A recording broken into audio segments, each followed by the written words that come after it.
unless you've sold something, you're not an entrepreneur, right? I mean, like there are a lot of great ideas out there, but selling your idea, selling your product, selling your service is the difference maker.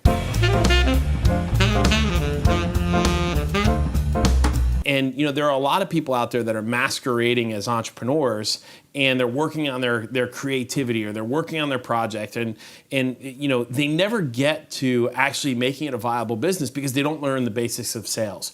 And it's why, like in our business, like I believe so strongly that we're the birthplace for entrepreneurs, right? That entrepreneurs can come to my organization and be part of it and learn really important skills of sales and leadership. Those two things combined with a great idea, that's when you have a business. That's when you have something that you can scale. That's when you have something that you can grow. And selling really comes down to a couple of different things, right? It's about having the right attitude, right? Getting the right attitude in place, having the certain level of confidence and conviction, and because all of those things are going to ultimately lead to conviction. And help you in your credibility and your ability to deliver value to your client, and getting the right attitude and the right level of confidence in your product is going to be the difference maker on whether or not you get an audience and whether or not that audience decides to move forward with you. And after you get the right attitude in place, I think the other thing that you have to do in order to get to that place where you're going to have success is you have to have a lot of opportunities. And swagger, as I talk about swagger all the time, sales swagger, which is that air that that the best salespeople, the best entrepreneurs have, that sense that they don't care whether or not someone says yes or no to their value proposition. The way that you get there, there's two ways. One is have more money than you need, right? If you've got a pile of cash and you're, and you see this in some startups that are well funded, right? I mean, the ones that don't blow all the money on frivolous nonsense, but where they don't have desperation for this deal to close. Now, desperation and urgency are two different things, right? A business always has urgency because if you don't have urgency, you're not making progress, but desperation, people kind of sense. And so if you need this one deal, or if this is the first one that you've ever closed, the sense is that nobody wants to take a risk. Right? It's a lot like, being undateable.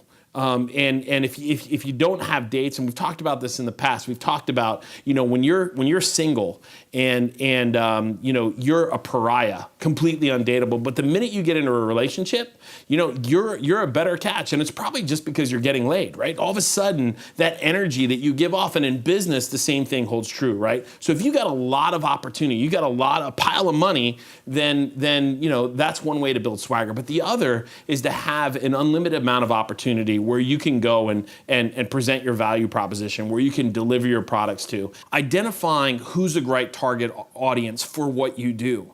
And there's a lot of people that don't vet their prospects, right? They spend a lot of time and a lot of energy, just going blindly out into the marketplace, right? You've got to figure out what's your true north. Like who are you going to go out and serve? Who are you going to help? Narrow your focus to a very specific targeted audience, and make sure that they have the means and the need for what you do. Otherwise, you're barking up a wrong tree, right? And once you make that prospecting, you make that qualified list, you've got to make prospecting your number one priority, right? When development's got to take second stage, right? Your craft, your art, all that other stuff needs to be secondary to creating the opportunity. What's interesting to me is, if you set an appointment, what you'll find is all of a sudden you'll learn all the information you need in order to be prepared for that opportunity when it presents itself.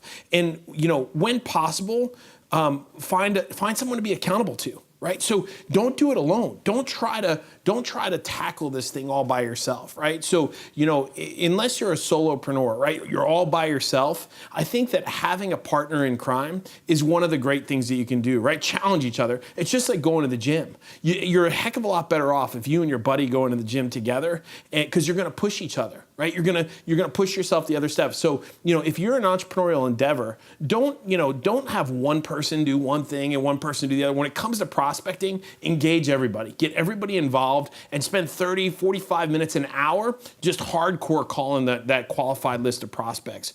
And, also important to track your activity. Every single time you make a dial, there's an opportunity to gather information, gather intelligence, identify, what the process is. And that intelligence ultimately makes that lead, makes that quality prospect better and better.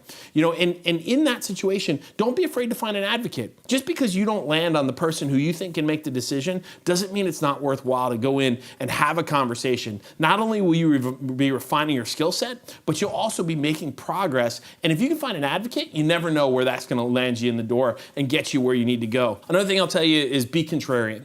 Everything that you think about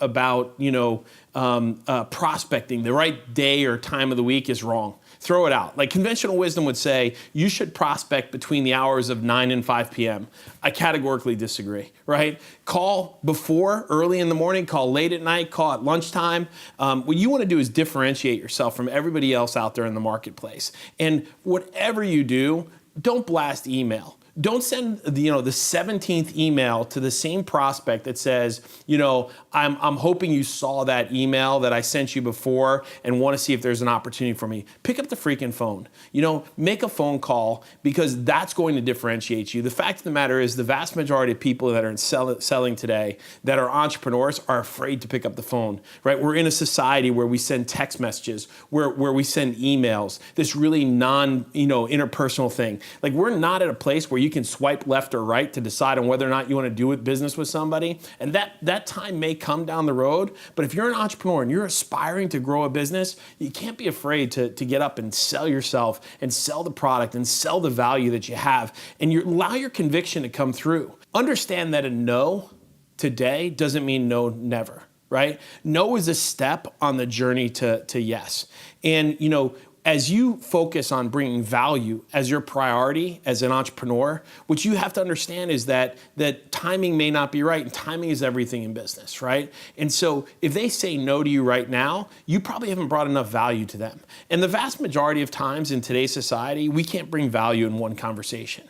It's going to take a time. It's going to take an email and some information and an article that you found and a white paper and something that's kind of sort of related to your business, but not your own. Like, don't send marketing piece after marketing piece after marketing piece. That in and of itself is going to just be seen as noise. But when you can bring value because of the other things that you do, right? The other connectivity. Hey, I saw this article. It made me think of you. All of a sudden, you've built relationship and rapport with that business. Follow them on social media. Hit them, retweet them, post. Like, all this stuff as an entrepreneur is extremely important. Commit to making sure that at least 20% of your work week, right? And I think entrepreneurs don't need to work 80 or 90 or 100 hours. There are plenty of people out there on the internet that are going to tell you you need to hustle your face off. You need your quality of life to completely go to in order to be successful. I don't think that's true.